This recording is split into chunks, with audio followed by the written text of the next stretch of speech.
All right, here she is. I'm gonna try doing this in one take because I just don't have the time to be editing. I'm not a big YouTuber, but wanted to go over what it is I'm doing, why I'm doing it, and how we're doing it. So, start off, 73 Corolla. I bought it to do a drag and drive week with my father and a close friend of mine. And his family has a great significance to me. I bought it, was told that it was raced recently. Come to find out, it was a humongous mess. If you look at my YouTube shorts, you can see that it was a death trap, to say the least. Nothing on it was safe. The interior was a joke. So this is the progress that's so far. Been doing the YouTube shorts because they're easy, they're quick for me, and I have a mountain of work to do. Primarily do all of this by myself with the help of one of our 5 dogs. There's Moses in this little shop.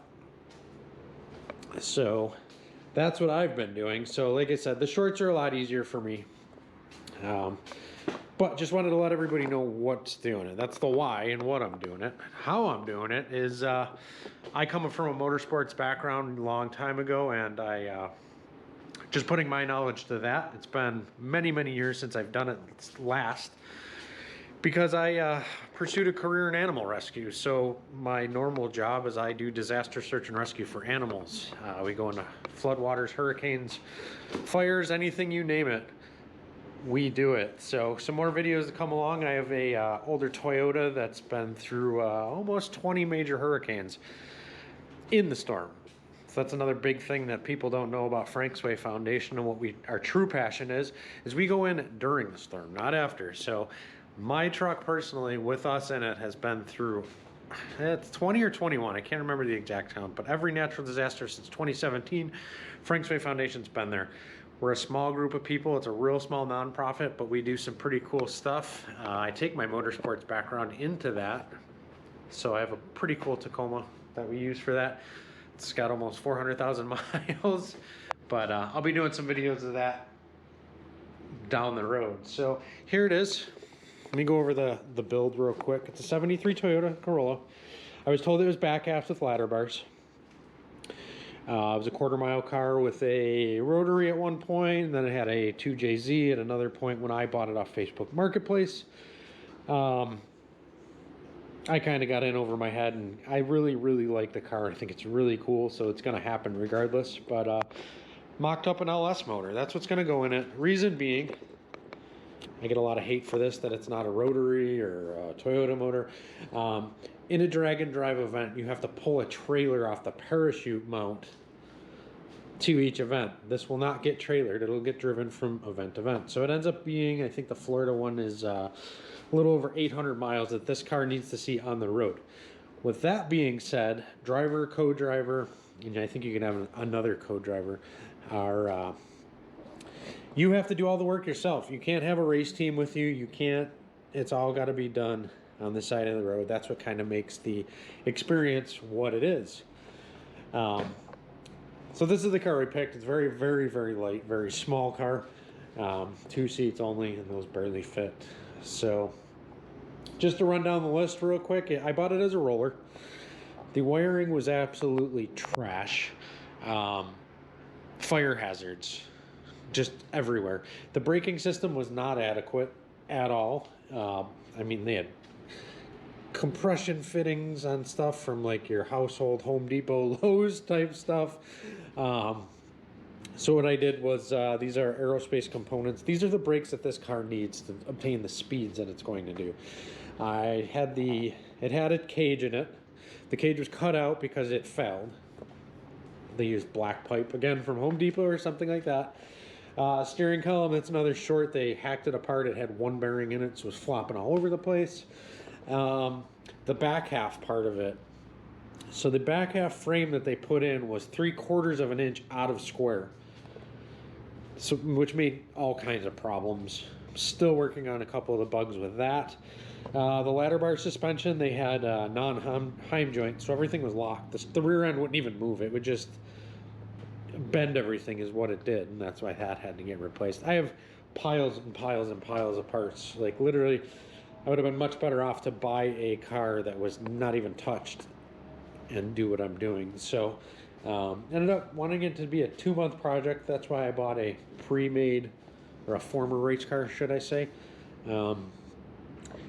Yeah, and that didn't work. So steering, braking, the steering rack that was in it, they had a Pinto rack in it. I don't know if you can see that. It had a Pinto rack in it, but they didn't have the right length, so it was wrong. So when I pulled the ball joints off to replace them, they were all bent. I've never seen a ball joint bend unless there's some weird geometry issue going on, which they had. What else? The shifter, like literally nothing that was on this car. Not even these headlights. They worked in the pictures he sent me. They're blown. I don't know if he swapped them or whatnot, but the shifter, I was like, okay, maybe I can use the shifter again. What they did is they ground down the stops on the plate. So I can replace that plate. I said, you know what, hell with it and get it out of here. The seat was literally bolted to the floorboards. Big time no-no. Because of this tunnel. I had to make all of this. This is a complete new floor because they cut the tunnel out so big. There was no floor left. So I ended up putting a frame in this car. It was that bad. I went with the 850 cert on the chassis. Reason being is I'm out of time. I could cert it down all the way to 690, I think it is. I don't have the time to get into it, but it's an all steel car. So 850 is more than sufficient. This thing will be really hard to handle to begin with. Simple things like this. This car weighs, I think it's like 1,800 pounds with everything in it, motor, trans, everything. They cut this out because it's a race car. So the crash protection, they cut out. The window regulator section, they cut out. It's just real janky. Like they destroyed a door there's no need for it. Weight is not an issue with this car at all. Where most guys with bigger body cars, Chevelles, Camaros, stuff like that, Chargers, you know, they need to save weight. This thing, it doesn't get into a lot of classes because it's too light. Being he cut most of the floor out, it disqualifies us from a lot of classes. So I think we're going to have to run the unlimited class, if I'm not mistaken, in this. And an 850 in an unlimited class is like beyond slow. So that's where we are with that. It had 4-lug rims. You can run them, but in the back they ran 4-lug C-clip axles, which you can't run. And what they did, they took an Explorer rear end, which is really common. They put the 5-lug rims, re-drilled them to 4, which is fine. But you should have 5 lugs. I was told that it had a locking differential. A locker is what he said, it already installed. I was like, cool. I can put the right axles in and be done. This is the rear end he put in it. So I don't know if you could see, but there's literally, I don't know, the amount of welding rod that they spent to weld this diff. He could have just bought a spool like it has in it now. So again, that's dangerous. The reason they don't allow this is because this will break. It's not when, it will break. You're trying to weld on something that's coated in oil its whole life. NHRA rules, IHRA rules, most tracks you can't have C-clip axles and you can't have that. So another setback with that. So that's cut out. The rear end is the same housing. I did use that. The brackets were all welded wrong. That got fixed. What it is the Ford 8.8 out of a Ford Explorer. And what I did was I put the there's a stud girdle on it and a spool. It's 35 spline axles. It's been so long, my brain's everywhere. 35 spline axles on a ladder bar. What I did was I put 4 9-inch, can't really see them. We cut the tubes, put 4 9-inch ends on it. Big or old new style Ford ends on the end. So it's got 4 9-inch bearings, 4 9-inch axles with the Mosier spool. So everything is safe for one, and it meets all the sanctioning bodies. The shocks were all crooked. That caused a whole bunch of problems where the shock tubes were rubbing each other and they wore out prematurely. You know, just, it's stuff like this. It's just hacked apart. And the thing is that's weird about this car is somebody put money into it at some point. So the only identifier I have on it anymore is this sticker right here. So if you know anybody that used to own this, or if you've ever seen it at the track, let me know, because I kind of want to know the history of this, because somebody at one point put money into it. I know the floor pans and stuff they put in, that's expensive stuff, and I don't know, to hack it apart the way they did. I don't think the original owner that did all this did that.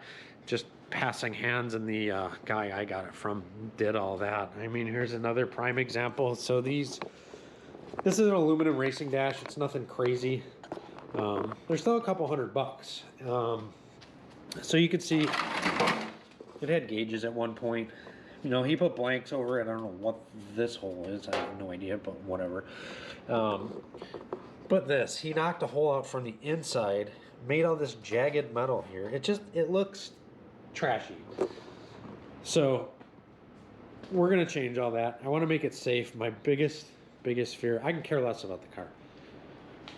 If something were to happen to my father, myself, his name's Joel, any of the other people it races against, if it hurt anybody, that's not cool in my book. So this thing can fall apart. It could shoot the motor through the roof. I care less, as long as nobody gets hurt. That's the big thing. I want it to be a good experience, a safe experience. We were going to do Sick Week this year, which is coming up, and I missed the deadline to register. There's no sense in rushing it. Excuse me. So we're going to do the following one, whether it be in Colorado, Las Vegas, whatever. So yeah, that's where we're at with that. We're doing a 4L80. Reason being we're doing the 4L80 is because it's got to be driven so much. I can get away with the 4L60. I can get a 400. But I think this will be best for them. This is the aluminum LS. I just mocked it up. My dad came here to give me a hand, because it is just me in this garage 99% of the time. So this is just mocked up and takes loose, just to get everything figured out and kind of get a game plan of what's going on. So I did a coilover conversion on it. I had to make coilovers for it, because there's a lot of parts they don't make for these, because it's from 1973. It's a $1,200 car. Still waiting on adjustable strut tower braces, caster camber plates. And then to make it a little bit easier, and I'm kind of into the new stuff, everything has to be wired, but we're going to be doing a Fuel Tech system. I want to try it out. I've used Haltech. I've used all of them. There's a Fuel Tech CAN bus switch panel, and then one of my other shorts. If you go on there, you can see the I just made this yesterday. Every day something else happens to it. These are the new Fuel Tech Nano Pros. We got 2 of those. I called the guys at Fuel Tech. Real cool company to deal with. Told them what I was doing, and the FT550. So bit of a learning curve to figure out this stuff, but I'll be doing that. There's the mounting bracket I made right there. So that'll be going in tonight. But if you like what we're doing, like and subscribe it. It helps the channel out a lot. My ultimate goal is to be able to do live videos. I do live videos now on Facebook and Instagram when we're in the hurricanes and doing some of the wacky stuff we're doing. So it definitely helps the channel. If you like what we're doing, or you got some comments, or tell me where you want this car to go, or have questions on what we're doing, subscribe to our channel. Shoot me a message. I'll answer it, because I do all our social media. So I'll get back to you as soon as possible. I'm pretty good at doing it in a timely manner. I know I had a heck of a time finding information on these cars, so I'm sure there's others out there that are doing it. On top of that, I don't know, we're always doing something crazy here. Cushman scooters. Like I said, this is kind of the shop. Originally made this to keep all of our rescue gear, which is all that stuff there. And then I got, stuff like that. That's all the places we've been, newspaper articles. I've been all over the news and whatnot. Fortunately, it's because I lost my dog Frank, the dog up there. But kind of put my life into perspective. I slowed down, and it's because of that guy right there that I do all the things that I do today. So we're always playing with something, whether it be hot rod, jet ski, or something. We're always doing something. On top of it, I have 5 bulldogs. Well, 4 bulldogs and a hound. They have vastly unique personalities from each other. Like Moses, he's here today. They work in shifts in the shop. He's the old man that's lazy. We have a deaf bulldog named Pound Cake. That's the reason I have gray hair. Simply put, I love her to death. But yeah, like I said, go on her channel. I'm gonna throw this on YouTube. I'm probably gonna do it like this. Like I said, the quality of it's not the greatest, but until I can find someone that can edit for me, this is how they're gonna be. So stay tuned, and I'll see you in the next video tomorrow.